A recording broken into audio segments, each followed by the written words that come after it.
Hello, everyone. Welcome to Nightly Scroll. I'm Haley Kearney. I hope everyone had a great weekend. I know it's been a little heavy.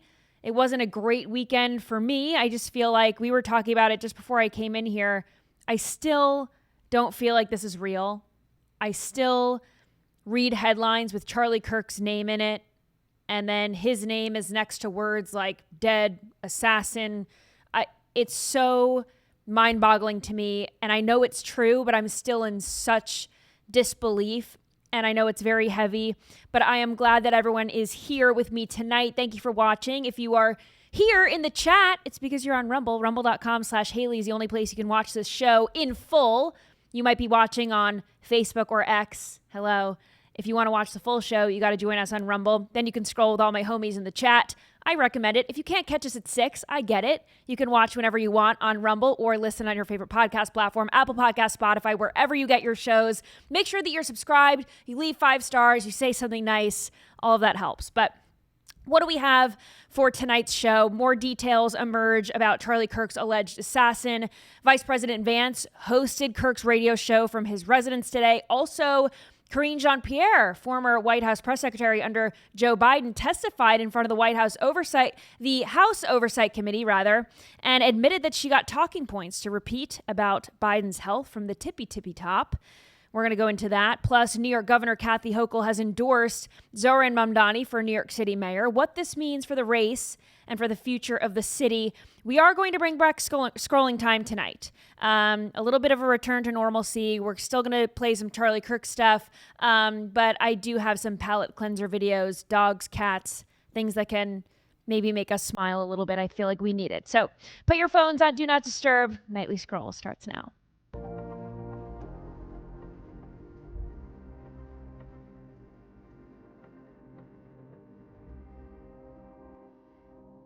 All right, Vice President Vance hosted the Charlie Kirk show today. It was a wonderful tribute to Charlie. Watch this. Now, I have heard many calls in the last few days for unity and for healing in the wake of Charlie's assassination. You have no idea how desperately I want that, how gratified I was when Democratic friends and even former Senate colleagues reached out to offer their condolences to me. I'm so thankful. And I know there are so many like them all across our great country. I am desperate to wrap my arms around them as we all unite to condemn political violence and the ideas that cause it. Psalm 133 tells us, "Behold, how good and how pleasant it is for brethren to dwell together in unity. It is like the precious ointment upon the head." Oh, how badly have I craved that precious ointment in recent days, and I believe we can have it. But first, we must tell the truth. It's the only way to honor Charlie, for what was he, if not a man who told the truth in every place, in every environment? Now, the most important truth Charlie told is this, that long ago a man, begotten, not made, came down from heaven, and by the Holy Spirit was incarnate of the Virgin Mary and became man. For our sake, he was crucified under Pontius Pilate and suffered death and was buried and rose again on the 3rd day. Charlie believed, as I do, that all the truth he told flowed from that fundamental principle. I really do believe that we can come together in this country. I believe we must, but unity, real unity, can be found only after climbing the mountain of truth. It was really wonderful what he said about Charlie, and it's true. This was a tribute that encompassed what Charlie was all about, and that's his faith, that Christ is king, pursuing the truth, and all truths stemmed from Charlie Kirk's faith and a lot of our faiths. And Vice President Vance was joined by White House staffers, friends of Charlie. I also loved how his lower third there on Real America's Voice said longtime friend of Charlie Kirk, not Vice President of the United States, but it just goes to show that he really was touched by this, and he was hosting the Charlie Kirk show as a friend of Charlie Kirk and really was there to pay tribute to him. But, you know, Caroline Leavitt was on the show, so many others.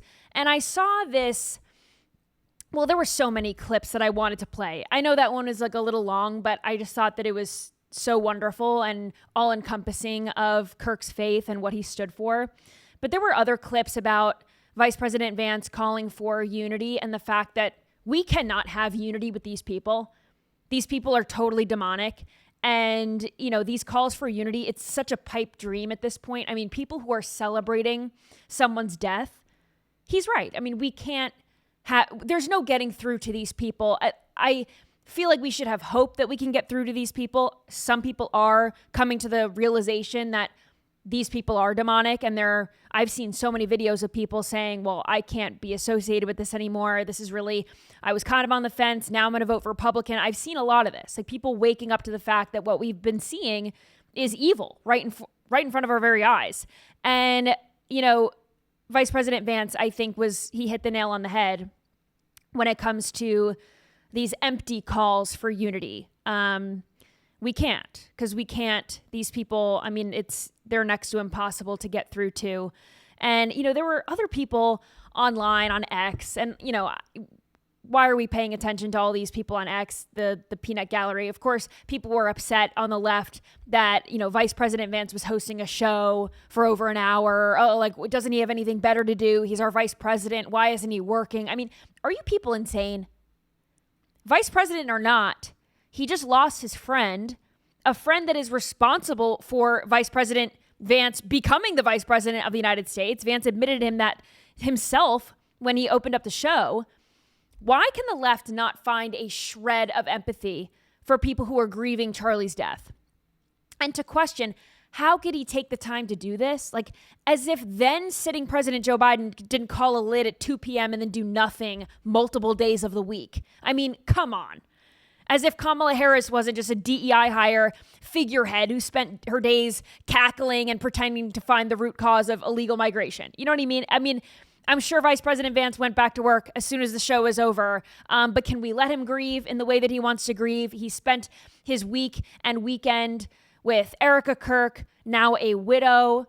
He spoke about how his wife, Usha, was consoling Erica, how Erica asked Usha Vance, how should I tell my 3-year-old that her dad is dead and never coming back? I mean, truly, this family has been through the ringer, and the Vances were there with them, right? So show a little bit of grace.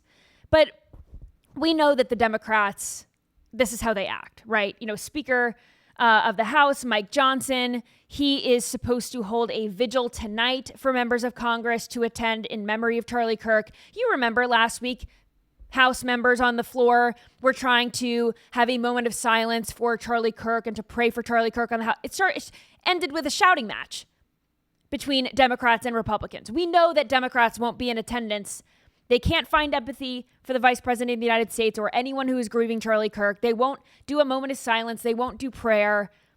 This is why Vice President Vance was right when he said unity is a pipe dream. These people cannot be reached.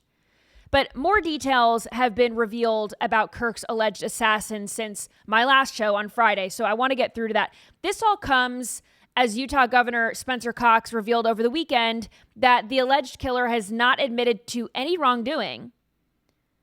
He confessed to his father, but not to law enforcement. So listen to this. The suspect has not been cooperating so far, and so we're getting all of this information from family members, again people around the suspect, and then the forensic information that we have, which is confirming everything and more than what we were able to share in that initial press conference. Not cooperating.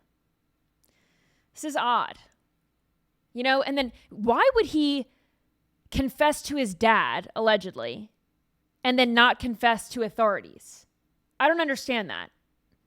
I don't either. And that's going to be a challenge if he doesn't open up about this. I mean, because there are things the family member obviously can, the family member's dad, pastor, relatives, everybody can obviously identify him. Maybe even they can speak to his movement left, you know, in his ideology and politics. They have been speaking about that a little bit. But like only he can talk about people that he was in proximity to, or maybe even coordinated with during this whole, you know, evil plot. So I hope he does cooperate with authorities, but it's sad to hear that he's not. I just don't understand the mentality. He was saying, and I covered this last week when all this was going down, but when he confessed to his dad, he said, I'd rather kill myself than go to the authorities. And his dad was the one that brought him in with the pastor, and they brought in the U.S. Marshal and all that. So now I'm like, the details are a little hazy. I guess the dad turned him in against his will. So we don't know if this guy is the guy. I mean, he hasn't admitted to it. I believe that, as the FBI coordinates their investigation, they need his testimony to corroborate that information. And if he's not willing to admit to the evidence that the FBI is collecting, that's a problem. Everything else is what his parents say is third party and what other people are saying. I mean, the FBI is gathering the evidence and he's the perpetrator. So it's strange that he's not owning up to what the FBI is presenting. Like, he doesn't need to cooperate. A lot of people who murder people, they say that they're not guilty. And, if the DNA fits, then, doesn't matter what they say. But it is odd that he's refusing to cooperate. But remember when the left, people like Harry Sisson, for example, were saying, the killer's not a leftist. We were saying, this is odd. We've seen this pattern of a lot of trans people becoming violent. We've seen a lot of this, and we just, we're just pointing out patterns, right? But the left was very quick to throw him on us, right? Like, he was from a conservative family, he's MAGA, all this stuff. So remember, this is how Harry Sisson reported this. This is before we found out that the alleged killer is dating a trans woman. Watch this. The Charlie Kirk shooter is not trans. It's not an immigrant or a person of color or any of the premature labels that MAGA gave him before he was even arrested, before we even knew anything about him. But if you went to some of these MAGA influencer pages over the past 24 to 48 hours, you would have thought that they had him all figured out. They were saying it's some blue-haired, crazy liberal who drives an electric vehicle everywhere or whatever crap that they were saying. But they had no idea, and we have no idea. To me, and I'm just speculating here, so take everything I'm saying with a grain of salt, it looks like a case of radicalization. This looks like a young man who grew up in a Republican family in a conservative state who had a lot of access to firearms, who found himself too deep in internet culture, going down those dark rabbit holes and becoming crazy and doing something tragic because of that insanity. I don't know if this is left-wing or right-wing radicalization. I genuinely don't know. We don't know. Nobody has any idea yet. Authorities have not said anything about it. But man, what a sad situation, and it's so frustrating to see people in this space, the political space, especially on the right, pretending to know everything about this guy and the motive. Come on, man. Andy, did you hear anyone on the right saying that the killer was an electric vehicle driving blue-haired liberal? I never said no. that. I never heard anyone say that.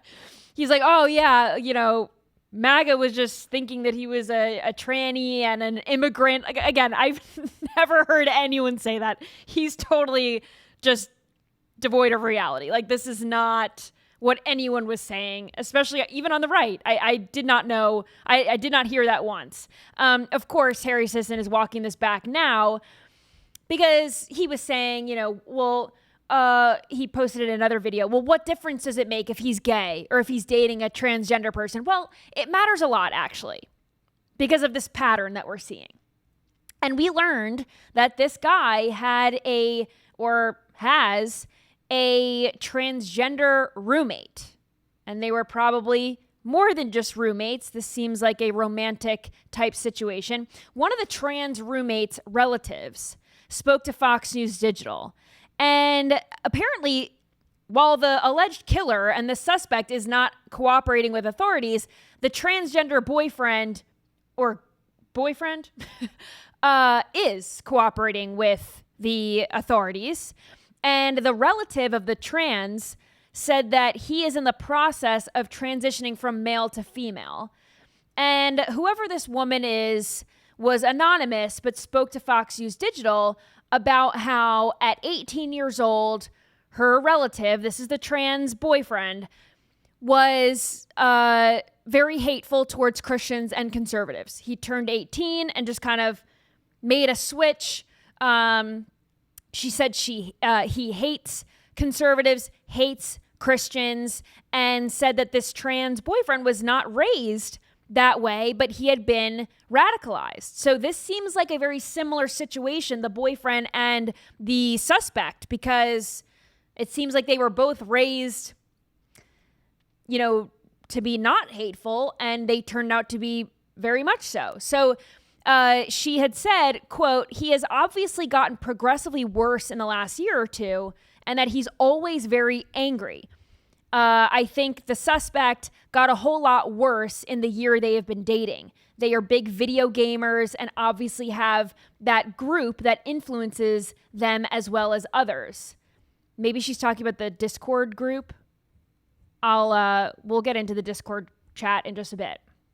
But she went on to say, my gut tells me the roommate did more of the influencing. So I could see this. I could see the suspect being kind of radicalized on his own and then dating this transgender person who is also very angry, hates Christians, hates conservatives. They were both basically going down this hate rabbit hole online together. But here's what the FBI is saying. So they found DNA on a screwdriver on the roof of the building that the gunman was on. They also found his DNA on the towel that the gun was wrapped in. Now, Kash Patel, FBI director, was on Fox earlier today, and he mentioned that the ATF is currently investigating the gun in Maryland. So we don't know if the killer's DNA is on the gun. We can assume that it would be, but the process is still underway, so I can't say that for sure.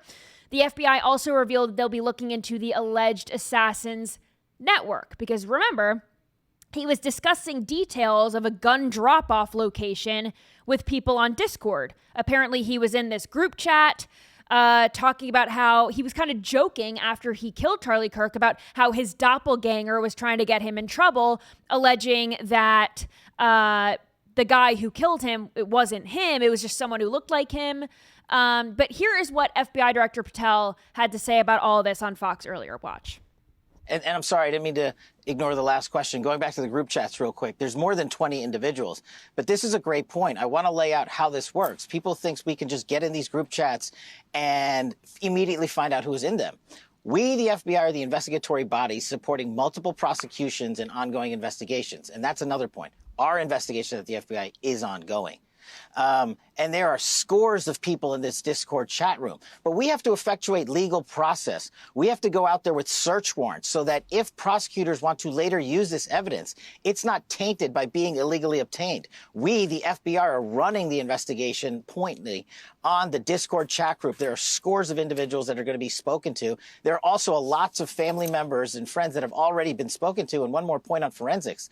We were able to obtain in record time the text message chain between the suspect and his live-in partner, as well as other critical cellular information from our CAS team that analyzes cell phone data towers in the area to pinpoint the locations of the suspect and other individuals he was speaking with. This is critical information that the FBI processed and got to prosecutors so they can lawfully use it in a court of law. Were you guys looking at that video that they had, the TMZ video that they were playing next to Kash in that interview? The guy's wearing shorts. Yeah, I'm hazy on this timeline too. I think, TMZ initially reported because they said that he changed clothes, and the FBI said that he changed clothes, but I thought he got after his egress. Like I wasn't real sure. He walked from what I've seen in timeline related stuff, even that the FBI has given us. He walks in his ingress into the perimeter of the campus. He has. Can you play that shot again? You don't have to play it with sound, but I just want to see the video. The video that they're playing next to Kash is the TMZ video from Wednesday, and they said it's hours before the shooting. And I thought the guy, all the pictures that they were showing, he was wearing pants and now he's wearing shorts. And they said that he changed clothes on the roof, but I thought he had it was maybe said that he brought the gun in. Maybe he had to put the gun together on the roof and then he took it apart again and then he put it back together again. This is pertinent information that, he hopefully will cooperate with, but a barrel on a 30-06 is 3 feet long. I mean, it's going to, regardless of how, you can't disassemble that gun, I don't think, before the trigger mechanism. So basically you can take the butt off the gun, the wooden part of the gun, the back off the gun. So I don't think you could fit, you're going to be able to see the barrel sticking out of that. That's why some people thought he had it down his leg. That's why I feel like this video, it said at some point hours before the shooting, but he must have changed into pants at some point. Correct. And then this is newer to me, honestly. Like I haven't considered him being not in those clothes, going through the neighborhood, entering the campus. So he's been in the black shirt and the jeans. I know that he has changed in, or they have images of him in shorts. I'm not sure of the timeline, but I do know as he was going into campus, he was in that attire, concealing a gun, what looks like down his leg. Right. So I'm wondering when he changed, because he must have changed again. Anyway, there's a lot of questions. We're going to get into some more of the questions. Andy and I, if we've got anything, we've got questions about this case. But I want to get into this Discord thing because in that soundbite, Director Patel was saying that he's in these Discord chats and they have to, we have to figure out all these people and they've got to bring a case, etc. So that's totally understood. But the Discord platform is going against what the FBI is saying. They gave a statement to ABC News on Friday saying this, quote, "We identified a Discord account associated with the suspect, but have found no evidence that the suspect planned this incident or promoted violence on Discord. The messages referenced in recent reporting about planning details do not appear to be Discord messages. These were communications between the suspect's roommate and a friend after the shooting, where the roommate was recounting the contents of a note the suspect had left elsewhere." So I haven't heard anything about a note that he left. Have you? I hadn't either. So what is Discord doing? Did say that they found this is where it gets confusing in the communication. They found a note that was destroyed. So then you how would heard Discord, right, of a note? You know what I'm saying? And that this is stuff that he's not cooperating with. So why say that if you don't have it in possession? If it was destroyed before you could look at it? Also, the FBI, this was last week, they said that they had, and again, their Discord is saying, "We identified a Discord account associated with the suspect, but have found no evidence that the suspect planned this incident on Discord," but he was talking about killing Charlie Kirk on Discord, according to the FBI. So Discord is clearly trying to distance themselves from this by saying, well, our platform isn't the problem when we know that all these freaks of nature go on Discord.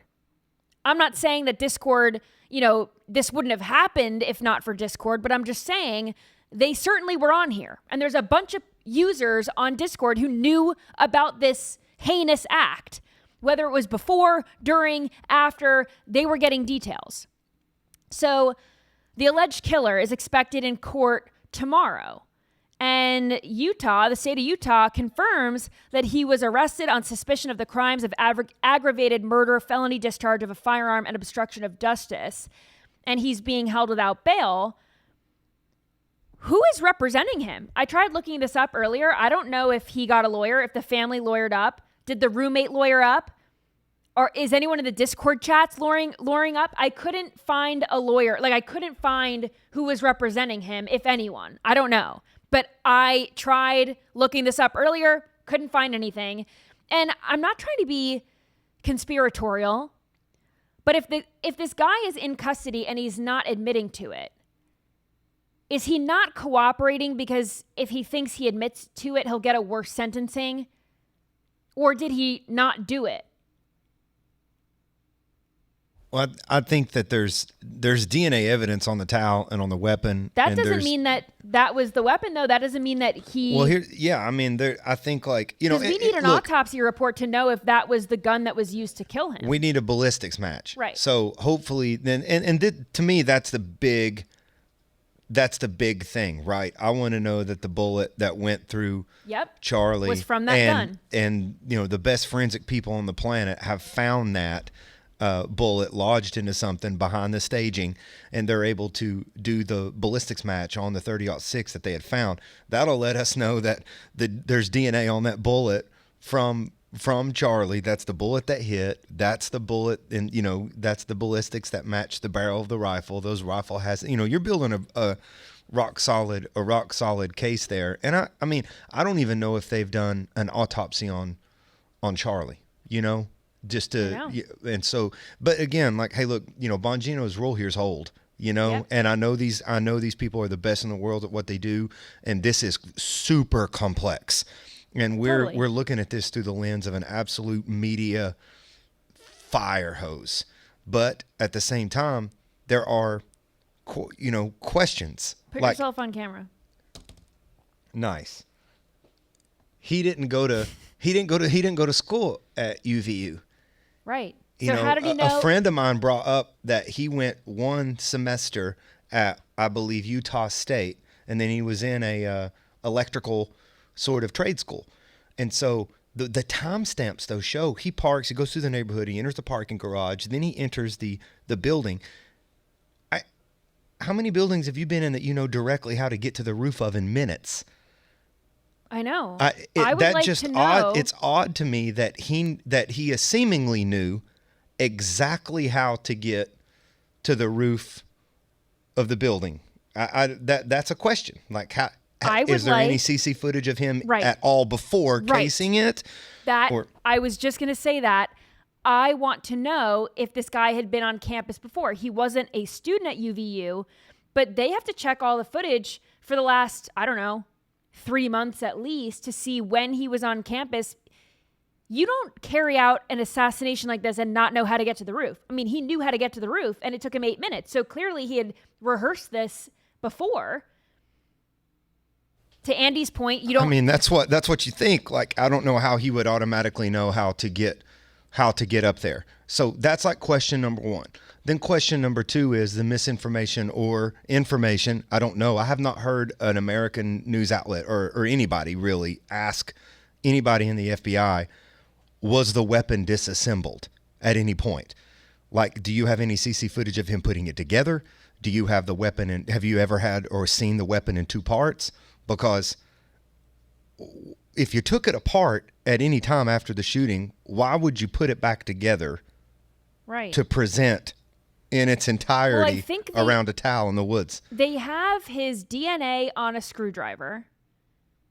And, like, how do they know that he took it apart? They just know that he got in and they couldn't see it, so they're assuming? I don't know that we have... Because clearly the gun had to be together for him to shoot Charlie. Yes. And they found it together in the woods. Correct. So I don't know what a screwdriver was used for. Again, I don't know what telling us that information is nothing other than telling us that they found a screwdriver. But we have also had unconfirmed reports that the weapon was disassembled. And so, you know, I mean, it's, again, all of this, I know that there's really good, interesting questions. I know. Someone in the chat just said he had help. And Andy and I had a long phone call this morning. We were just kind of like going through all these questions. And I tend to agree. But Andy had questions about why he would take the gun apart and then put it back together to just drop it. Like, if you were on the run and you just killed someone, what would possess you to put the gun back together? Like, doesn't that just waste time? If you're going to dump the gun, why put it back together to leave? And why why wrap it in a towel?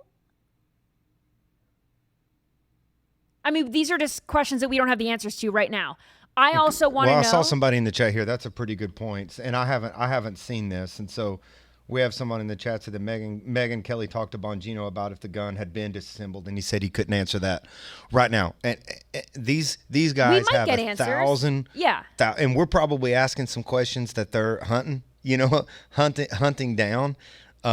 But these are the questions that bring transparency. You know what I mean? Like, it's answering how did he get to the roof that fast?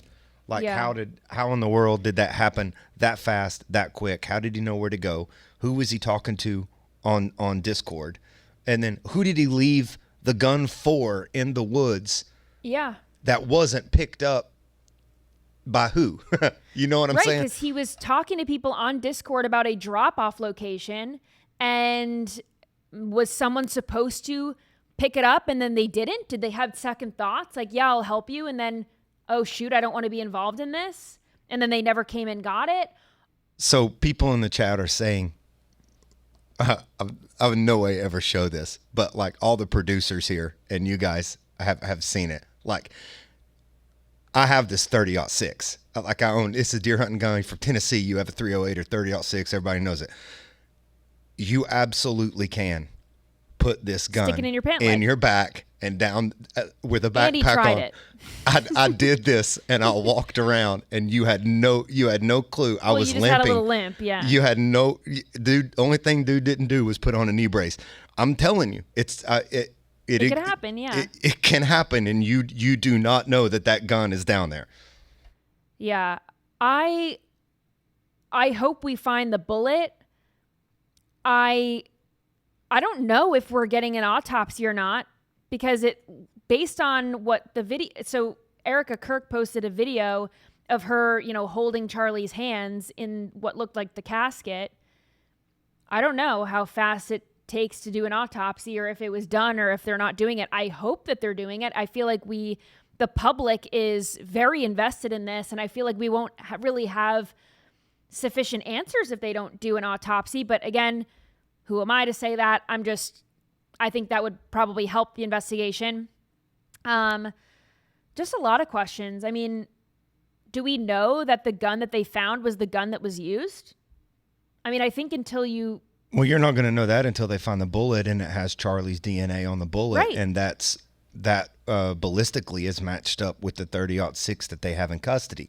That's a big deal and for the forensic investigation of a crime scene. I mean, it's like, I know this is like it gets into the weeds with the left, right, who's gay, who's not gay, all that stuff at this point. That's gesture, and we can talk about that. But like, there's fundamental elements of a case that's like, we need the ballistic information, we need the DNA information, we need ingress and egress information, and I know those guys are working on it. That stuff's not hard, and the public demands that in 48 hours. I also have questions too about the timeline is a little hazy, because we know that he was in custody around 10 p.m. on Thursday, and I want to know where he went, because we see these videos of him like roaming around. We know he dropped the gun in the woods, and then he was kind of roaming around these neighborhoods, right?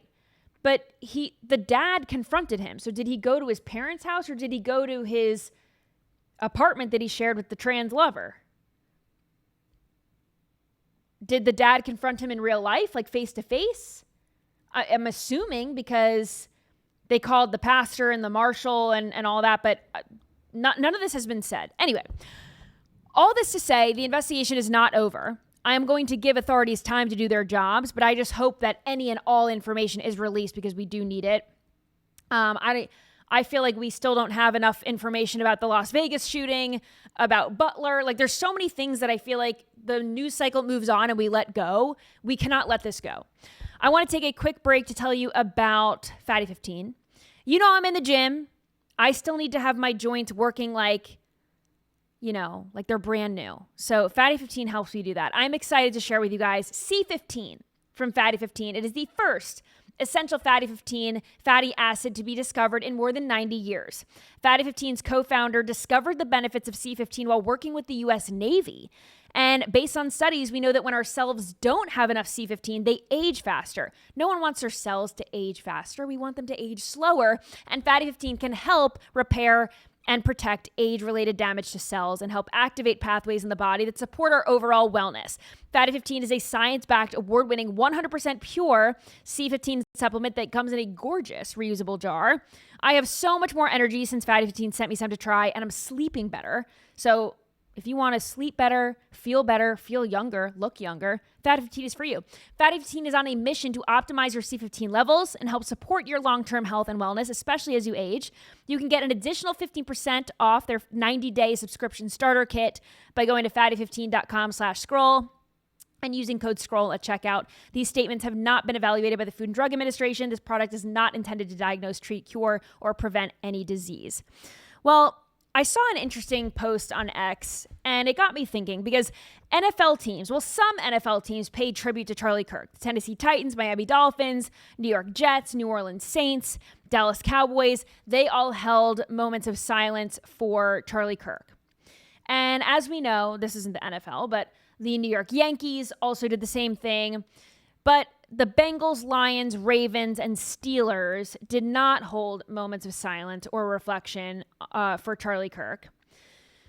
And then I saw this post on X. If we could just pull this up. I actually don't know who this person is. Am I supposed to know who this is? Or this is like a random person with a blue check I had no mark? idea who this is. So, but he brought an interesting point. Why are these sports teams honoring Charlie Kirk when we were told that politics has no place in sports when Kaepernick took a knee to protest police brutality? The NFL set a precedent in 2020 that, according to them, politics did have a place in sports. They were actually obsessed with it. It had a very big place in the NFL. When George Floyd died, he's a random crack addict. They bent the knee to everyone who made him a celebrity and this political talking point, this political hero. They had political messages in the end zones and on helmets. They got the end racism, the stop hate. So if they've taken the stop hate stance and they're okay with putting politics in sports, then you have to talk the talk, walk the walk, right? If you're going to do it for George Floyd, then certainly you have to do it for someone like Charlie Kirk, who actually was a political figure and much more prominent than a random drug addict. So, when it comes to a political assassination, I think that makes sense that they would have to. They set the precedent that politics does belong. So then it's got to belong, and you've got to do it for both sides, right?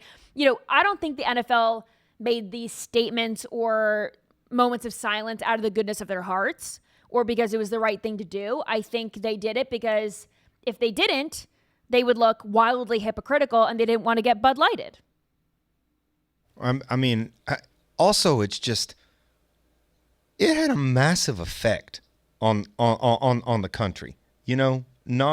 We recognize everything in the world at sporting events. The NBA is the worst league possible. They're the LeBron Jameses of the world. They're always caused into, the social justice world. Yeah. But I don't understand the big deal in just the Yankees did it. And I think the Yankees immediately did it, set an amazing precedent.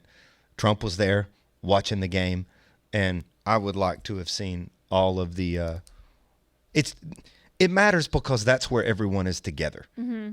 It's like everyone is together. People in the chat are saying that the Steelers did. Well, I took this reporting from Fox News Channel. I don't watch football, so okay, good for the Steelers.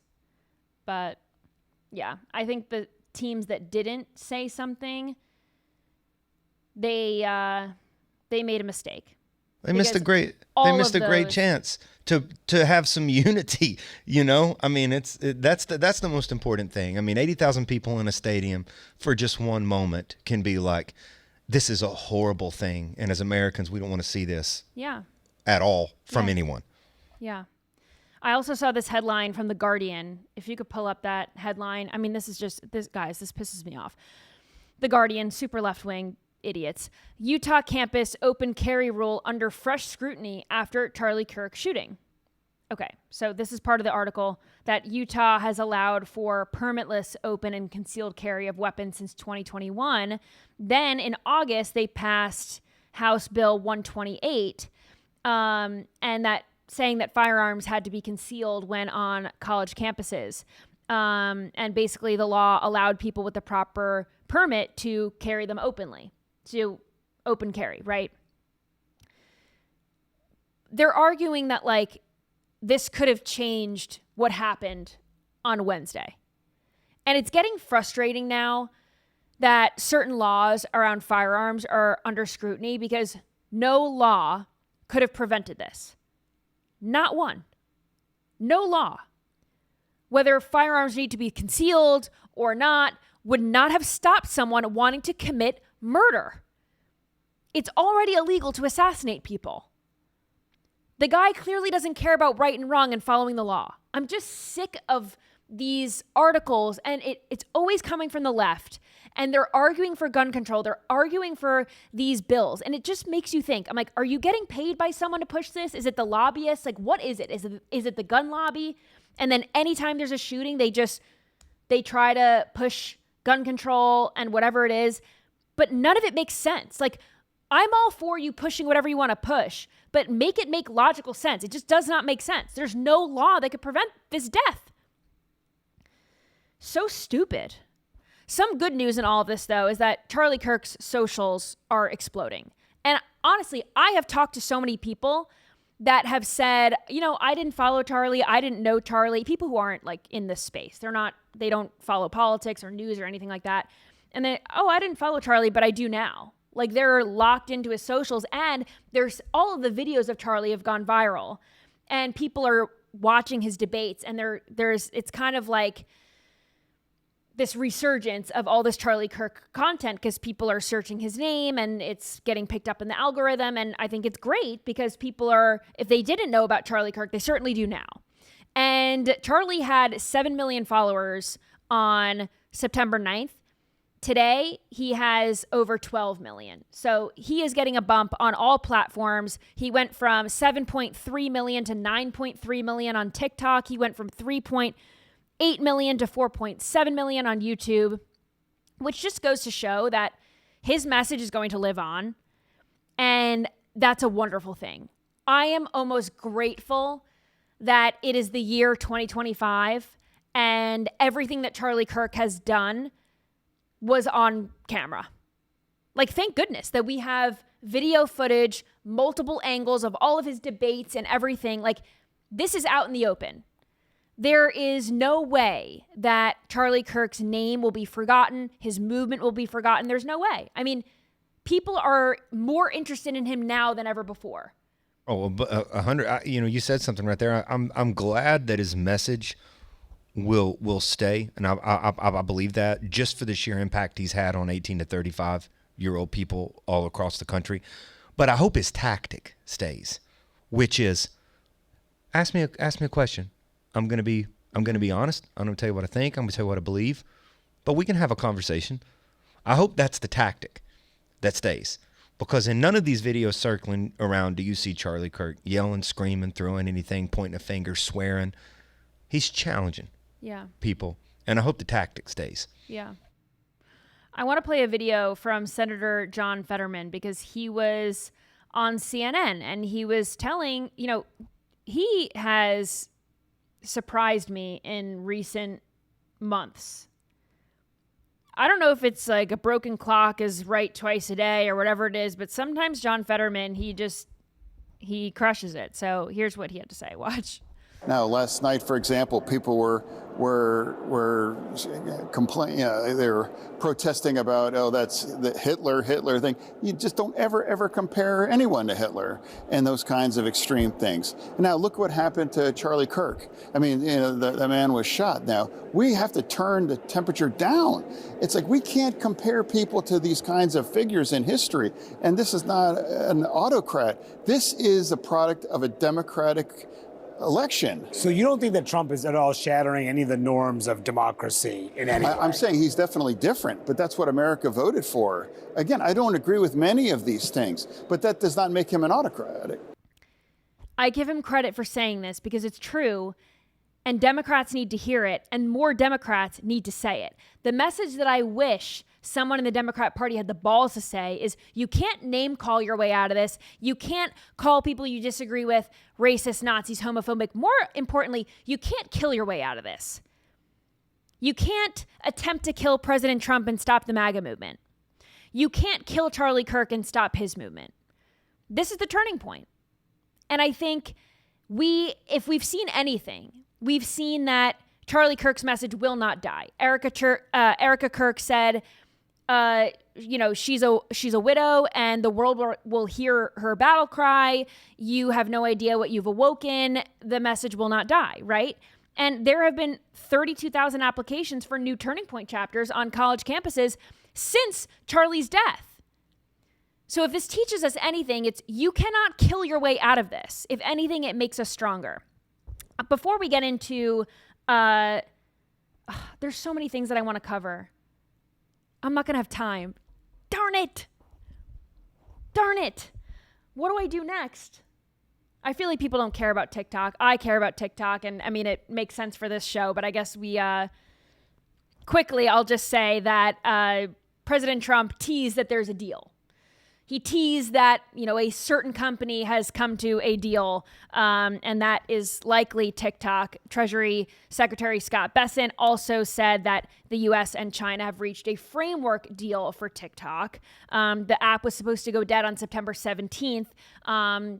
ByteDance, the parent company, is supposed to divest TikTok's U.S. business or completely shut it down. President Trump, as we know, has been extending this deadline, extending since January last year this year, to extend this and get a deal done. So he said, the young people will be very happy, he thinks, by this deal. That's what he said on True Social. But President Trump didn't name the U.S.-backed buyer, but it is likely Oracle, executive chairman of Oracle, Larry Ellison. And basically, TikTok is preparing to launch a new U.S.-specific version of the app, and it's supposed to be called M. They're calling it M or M2.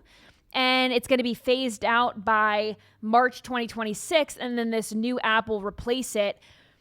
Unclear if this changes the app experience because the algorithm is going to be totally redone by US standards. Do we have to download a new app? Do we have to make a new account? Will it all just switch over? The reason why I'm concerned with this, as you know, I am on TikTok a lot.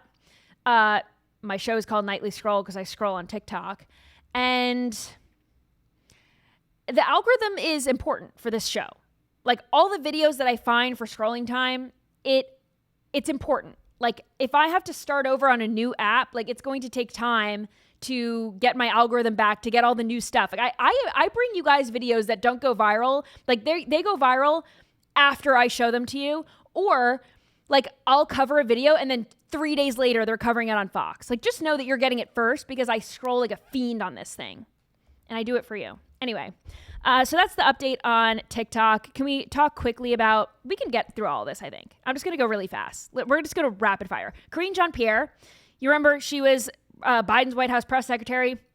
Of course, she has no idea what was going on when Biden was completely failing in the White House. She has no idea what's going on with his health or anything like that. So she did a closed door interview with the House committee, the House Oversight Committee. As we know, Congressman James Comer is leading this investigation into what went on during the last few months of the Biden administration. What was happening with the auto pen? Who was in charge? Who knew what when, basically. So this was happening on Friday of last week. And during her 6 hours of testimony, Karine Jean-Pierre said this, quote, "She did not see a change in Biden's competency from 2009 to 2025. Lie. Move on. Okay. I mean, what do you do if you're the interviewer and you ask her that and she answers that? I mean, do you have the right to just be like, okay, hold on, let's go back. Let me ask the question again. I know you're lying. I mean, like, come on. Or is anyone supposed to believe that? She was with the man 2009? daily. I feel like regardless if he's the president of the United States or anything, if he's an 80-year-old, wouldn't you see a difference in anyone? We saw a difference through a television. She was there in person. I mean, think about I in no way think that this girl had any kind of talent to do her job, but like, let's stop and let's think a little bit about how challenging it is on its face to interpret what he said. Someone in the chat said she probably didn't see a difference because she didn't see Biden, which is a good point. Maybe she didn't. That's what I'm saying. Like, she had the hardest job, I mean, interpreting what that guy was doing. Yeah, this is interesting.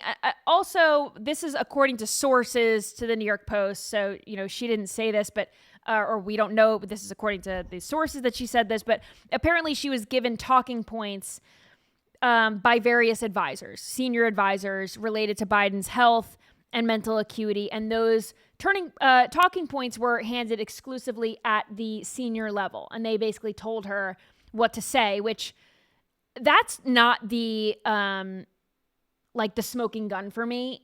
That's how this works. Like, talking points get disseminated down from someone to the mouthpiece, and she was the mouthpiece. Like, yeah, I mean, that's how this works. So my questions are, who were the advisors coming up with the story?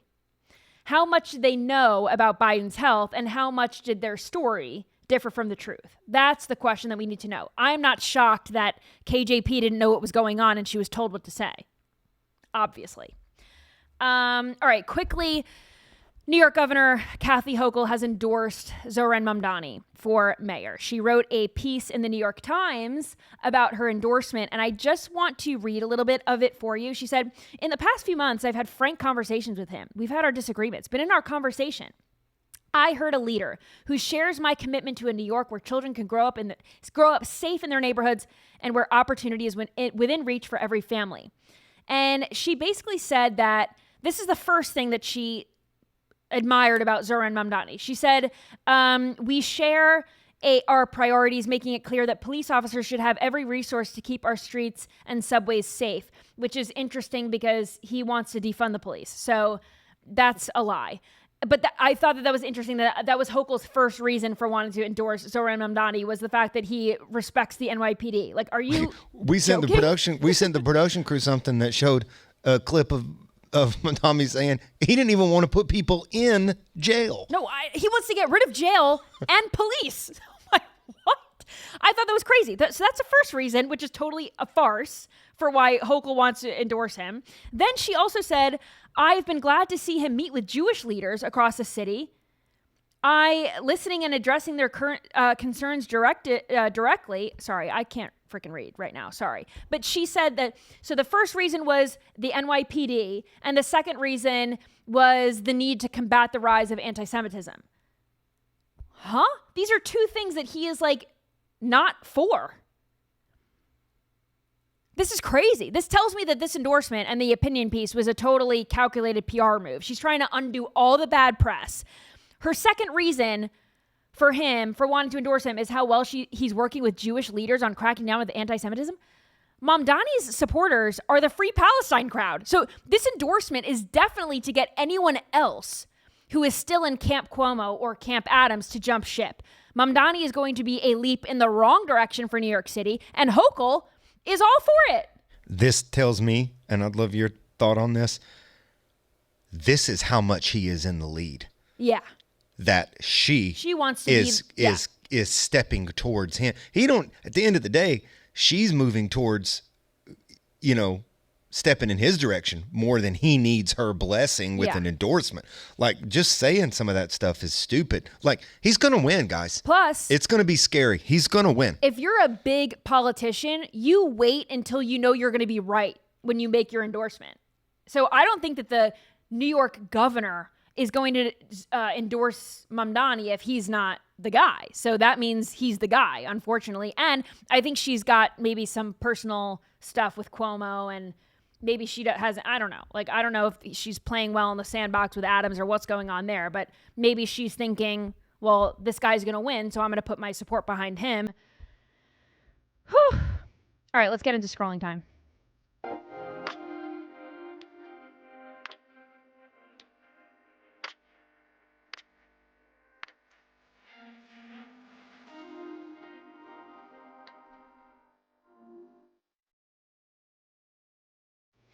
All right. Whataboutism is a cancer, and this TikTok user gets it. Watch. For all of those who are asking, what about the kids in Gaza? What about the school shooting? I have a few questions for you as well. Did you post about the genocide that's currently happening in the Congo? Did you post about when Azerbaijan and Armenia were going at it? Did you post about the women in Iran and the little boys in Afghanistan? What about the famine in Yemen right now? I'm sure you had a lot to say when an Ube got shot in the head in Colombia, right? Or the cartels raging war across the border. Or the thousands of deaths that are crossing the Mediterranean Sea right now and the Caribbean Sea. I bet you have a lot to say passionately about the military dictatorships in Somalia, in Venezuela, in Cuba, in North Korea. You know, selective outrage is real, and you and I and all of us participate in it. But to sit up on your high horse and demand that people care about the issues that you want them to care about, while also dismissing that a man just got violently murdered in public, is disgusting and vile and hypocritical. And by the way, Charlie Kirk's assassination happened at a school. It is a school shooting. And we can be equally disgusted by all of what's happening in the world. But to play this game about whataboutism, I can keep going, mi amor. And you and I are both going to lose. Right. No one wins. Okay? So let's stop that. No one wins the whataboutism game. Because to her point, you can keep going forever and ever and ever. There's bad shit happening all the time. Like, what about this thunderstorm that's happening right now in the studio that's what about wrecking things? No, because what about school shooting? What about this? What about this? It's like you could just go on forever and it doesn't make one thing worse than the other. Like, we can care about multiple things at once, but this just goes to show that the Free Palestine crowd has just been programmed to care about that one thing. You know how all those memes about like how they care about the current thing? They're just like NPCs that care about the current thing. It used to be George Floyd, then it was Ukraine, now it's Palestine, in a few months it'll be something else, which is not to say that you can't care about these things, but it's like a stupid game to play. And it's never going to stop. Yeah. It's like, sorry that I don't care about the current thing that you're obsessed with right now. That doesn't mean that Charlie Kirk's murder wasn't disgusting. Like, multiple things can be disgusting at once. Anyway, this pilot in Arizona did a little flight tribute to Charlie Kirk. Let's watch this. Local pilot paid his own tribute to Kirk this morning around 6:30 a.m. A flight tracking software shows the pilot flew in this pattern near Phoenix, creating a cross with a C and a K. They landed about an hour after taking off. Very cool. How do you do that? The pilot went, if you're listening and not watching, the pilot did a little flight tracker and you could see he did a C and then a cross and a K on the other side. To Andy's point, how does he do? I mean, that's incredible. That's pretty awesome. Yeah. I mean, you know, very cool. I thought it was done by drone at first. You know what I mean? But no, that was a dude. I looked it up. That was a dude actually flying a plane and did that. That's crazy. Very, very cool. Another trend, just going to touch on this quickly, but I would be remiss if I did not share with you this trend going on TikTok. People are posting stuff like this. It's two pictures back to back, and it's, if, you know, when I die, bury me in red, and then you swipe, and it's because I have a rally to attend. So a lot of people have been posting this, you know, when I die, bury me in my MAGA hat because I have a rally to attend. And Democrats also hopped on this trend saying, when I die, bury me in blue because I have a debate scheduled, which I thought was really, really nice to see their showing of support, that they are sharing in our hurt, that Charlie Kirk is a massive loss. Losing Charlie Kirk isn't just a loss for the right side. It is a loss for the left side too, because he really did bridge that gap and come to the middle. So I thought that was pretty cool to see Democrats do that. Gonna end on two palate cleansers because I teased that in the beginning and I do think that we need it. This is a baby laughing at a dog, which I think we need to see right now. There's no better sound.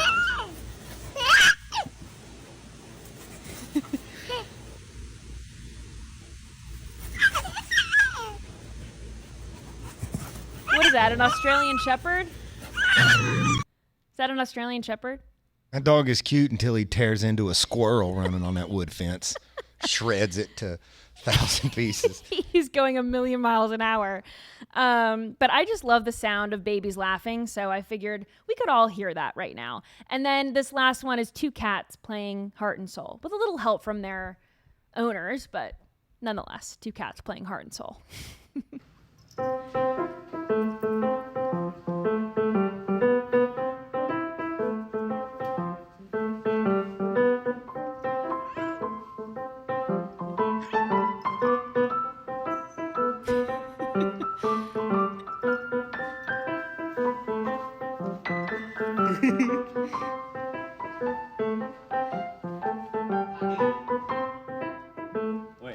So talented.